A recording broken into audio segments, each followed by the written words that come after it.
होगा टी20 world cup का, जिसमें सुपर 8 मरहले के अहम मैच में पाकिस्तान ने इंग्लैंड को जीत के लिए 165 रन का हदफ दे दिया है। पाली खेले में खेले जा रहे सुपर 8 मरहले में ग्रुप 2 के मैच में पाकिस्तान ने टॉस से जीतकर पहले बैटिंग की।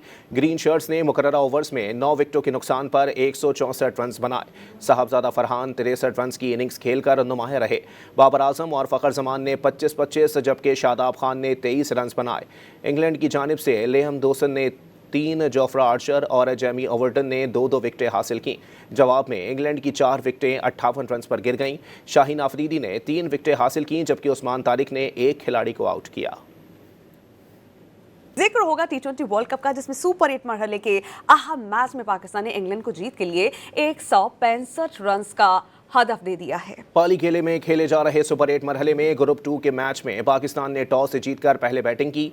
ग्रीन शर्ट्स ने मुकर्ररा ओवर्स में 9 विकेटों के नुकसान पर 164 रन बनाए। साहबजादा फरहान 63 रन की इनिंग्स खेलकर नुमाया रहे। बाबर आजम और फ़खर जमान ने 25-25 जबकि शादाब खान ने 23 रन बनाए। इंग्लैंड की जानिब से लियाम डोसन ने 3, जोफ्रा आर्चर और जेमी ओवर्टन ने 2-2 विकेटें हासिल की। जवाब में इंग्लैंड की 4 विकेटें 58 रन पर गिर गईं। शाहीन आफरीदी ने 3 विकेटें हासिल की, जबकि उस्मान तारिक ने एक खिलाड़ी को आउट किया।